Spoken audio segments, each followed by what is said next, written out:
my dear students, you are on my YouTube channel Nice Race Classes। आज हम पढ़ेंगे विज्ञान सीरीज का पहला वीडियो। ये विज्ञान सीरीज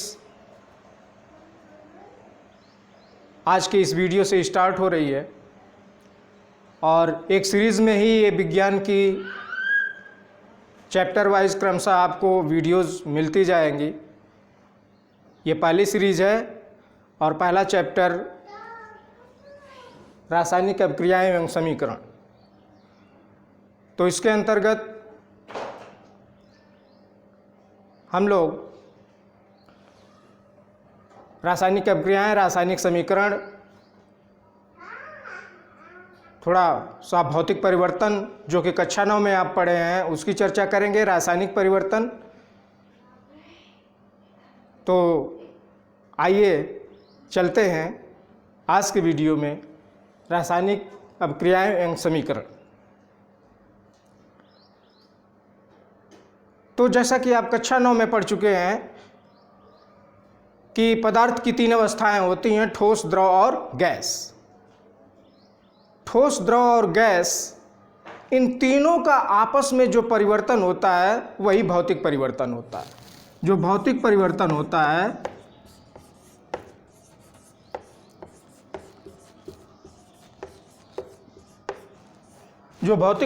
होता है वो पदार्थ की तीनों अवस्थाओं का आपस में परिवर्तन ही जो होता है वो भौतिक परिवर्तन के अंतर्गत आता है। यानी ठोस का द्रव में, द्रव का गैस में, गैस का द्रव में, द्रव का ठोस में, इस तरह से आपस में परिवर्तन जो होता है वो भौतिक परिवर्तन के अंतर्गत आता है। भौतिक परिवर्तन में पदार्थ की आंतरिक संरचना में कोई परिवर्तन नहीं होता है, केवल उनकी अवस्थाओं में परिवर्तन होता है। जैसे आपका द्रव का जो है ठोस में बदलना, द्रव का ठोस में बदलना, इसको कहते हैं जमना। क्या कहते हैं? जमना। और ठोस का द्रव में बदलना, इसको कहते हैं क्या? संगलन। क्या कहते हैं? संगलन। ये होता है आपका संगलन। द्रव का ठोस में बदलना जमना, ठोस का द्रव में बदलना संगलन कहलाता है। और इसके बाद द्रव का गैस में बदलना, ये आपका वाष्पीकरण कहलाता है। द्रव का गैस में बदलना वाष्पीकरण कहलाता है और गैस का द्रव में बदलना ये कहलाता है संघनन।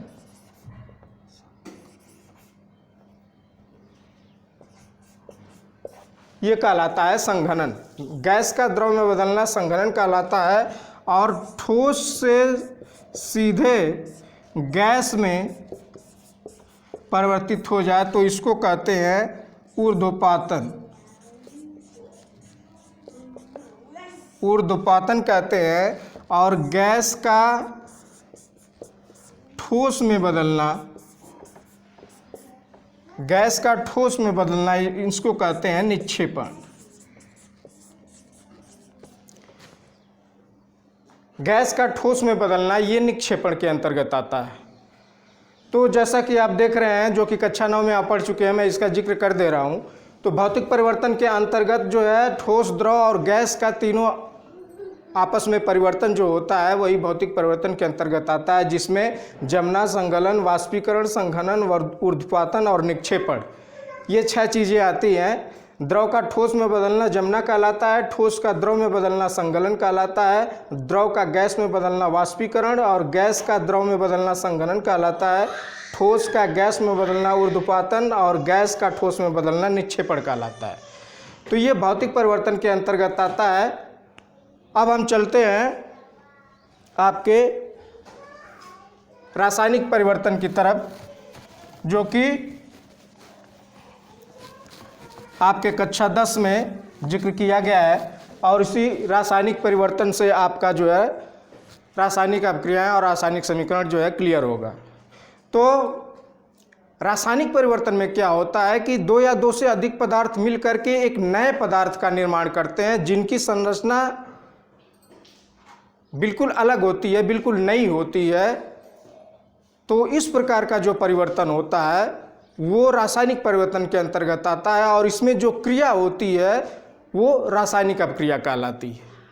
यानी आप इसको इस तरह से बोल सकते हैं कि जब दो या दो से अधिक पदार्थ मिल करके एक नए पदार्थ की रचना करते हैं, जिसका गुणधर्म बिल्कुल अलग होता है, बिल्कुल भिन्न होता है, तो ऐसा परिवर्तन जो है रासायनिक परिवर्तन कहलाता है, और इसमें होने वाली क्रिया जो होती है वो रासायनिक अपक्रिया होती है। या ऐसे बोल सकते हैं आप कि रासायनिक अपक्रिया के फलस्वरूप जो होने वाला परिवर्तन होता है वो रासायनिक परिवर्तन कहलाता है। तो रासायनिक परिवर्तन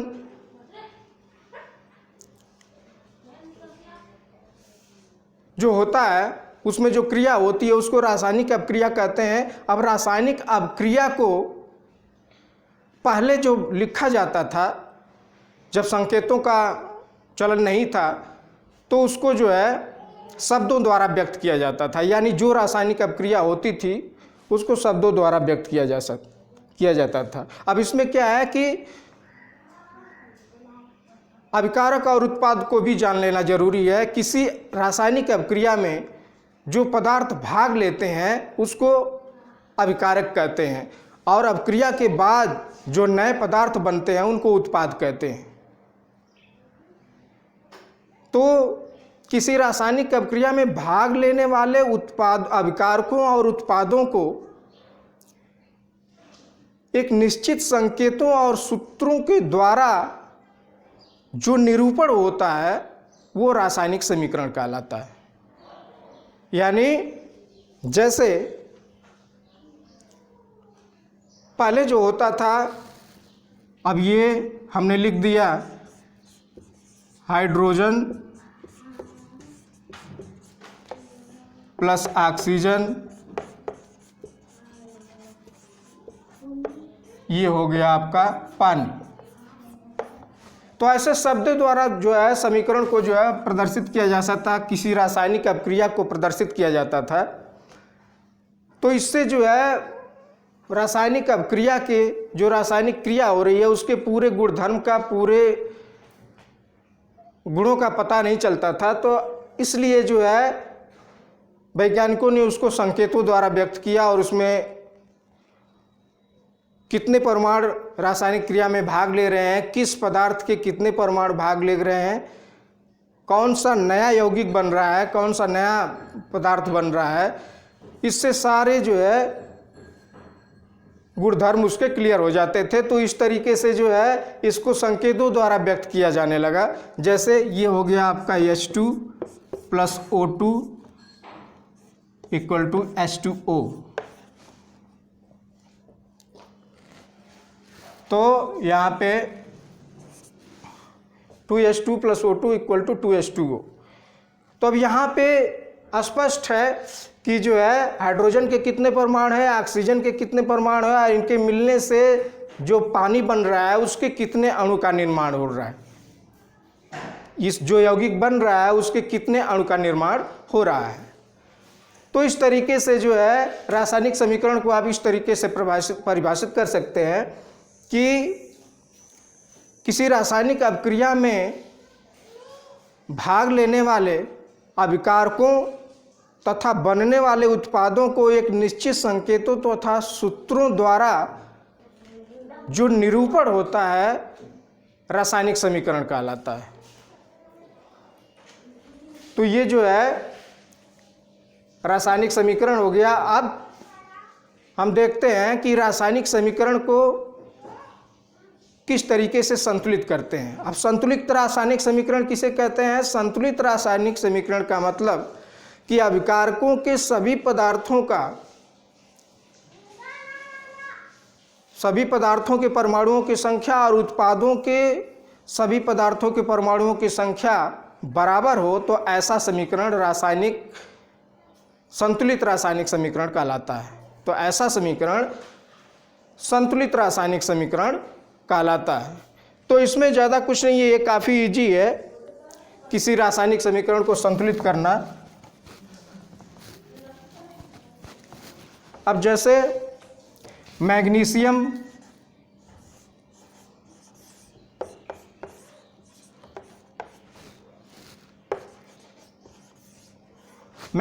और ऑक्सीजन मिलकर के मैग्नीशियम ऑक्साइड बनाते हैं।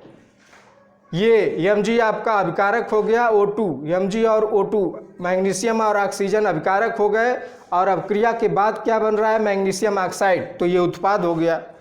अब इधर के सभी पदार्थों के परमाणुओं की संख्या और इधर के सभी पदार्थों के परमाणुओं की संख्या बराबर हो तो ये समीकरण संतुलित हो जाएगा।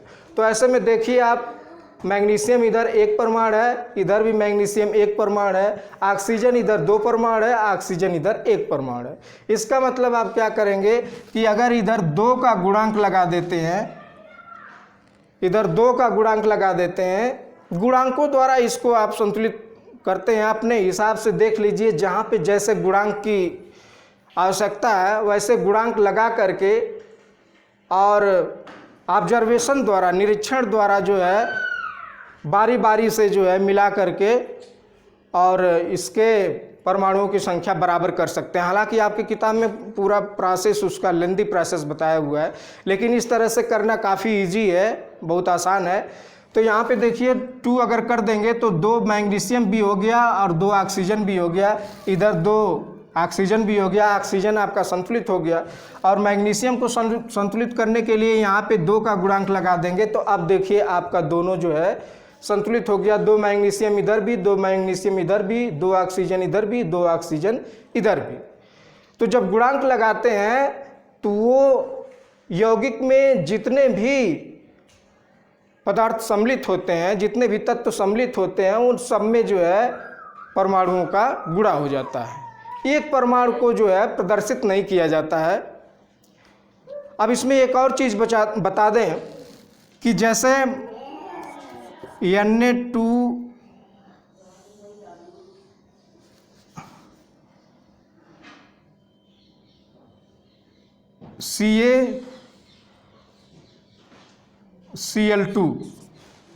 CaCl2 यानी इसमें क्या है, कैल्शियम का एक परमाणु है और क्लोराइड का 2 परमाणु है।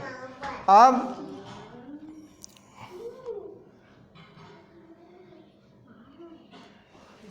और एक चीज़ बताते हैं, जैसे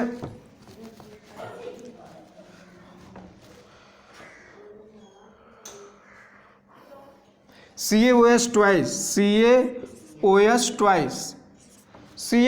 ट्वाइस जो होता है, अब ऐसे में क्या होता है कि ब्रैकेट के बाद जो सफिक्स लगा होता है, तो जितना सफिक्स लगा होता है ब्रैकेट में जितने भी तत्व होते हैं उतने परमाणुओं की उनके परमाणुओं की संख्या उतनी होती है। जैसे CaOH ट्वाइस में ऑक्सीजन के 2 परमाणु, हाइड्रोजन के 2 परमाणु। अब यहाँ पे अगर 2 का गुणांक लगाते हैं तो कैल्शियम 2 हो जाएगा, इसका 2 जो 4, ये तब 4 ऑक्सीजन और 4 हाइड्रोजन हो जाएंगे। कहने का मतलब कि जो गुणांक रखते हैं आगे के सफिक्स में मल्टीप्लाई हो जाता है और उतने परमाणुओं की संख्या आ जाती है।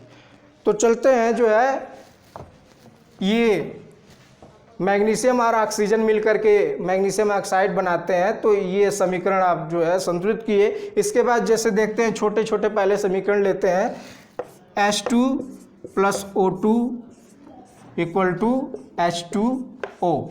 अब यहाँ पे देख रहे हैं आप 2 हाइड्रोजन इधर, 2 हाइड्रोजन इधर, ऑक्सीजन का परमाणु 2 इधर, लेकिन सिंगल इधर है। अब क्या करेंगे कि यहाँ पे 2 का गुणांक लगाएंगे तो ऑक्सीजन भी 2 हो जाएगा और इधर भी ऑक्सीजन 2 हो जाएगा। हाइड्रोजन इधर 4 हो गया, इधर 2 है, तो यहाँ पे 2 का गुणांक लगा देंगे तो 4 हाइड्रोजन इधर हो गए, 4 हाइड्रोजन इधर, 2 ऑक्सीजन इधर और 2 ऑक्सीजन इधर भी हो गया। तो ये जो है समीकरण अब संतुलित हो गया। तो ये जो है इस तरीके से समीकरण को संतुलित करते हैं। केवल गुणांक का इस्तेमाल करना है और आपके समीकरण ऑब्जर्वेशन करके गुणांक लगाइए और इसके बाद आपके समीकरण संतुलित हो जाते हैं। प्रत्येक वर्ष 2 या 3 मार्क्स के 2 या 3 नंबर के ये जो है समीकरण संतुलित करने के लिए आपके एग्ज़ाम में आते हैं। तो ये वीडियो लंबी हो रही है। बाकी हम नेक्स्ट वीडियो में बात करेंगे। और ये विज्ञान सीरीज़ की प्रथम वीडियो है। इसी तरीके से आपको जो है क्रमशः चैप्टर वाइज और चैप्टर्स के एक्सरसाइज सारा कुछ आपको इस सीरीज़ में विज्ञान में कक्षा 10 के विज्ञान में मिलेगा। और आप मेरे चैनल को सब्सक्राइब करें नाइस रेस क्लासेस को, ताकि आपके पास मैथ सीरीज, इंग्लिश सीरीज और साइंस सीरीज की सारी वीडियोज़ आपके पास जाती रहें। Okay, thanks. बाकी बातें हम नेक्स्ट वीडियो में करेंगे। Okay, thanks. Thank you so much to all of you my dear students.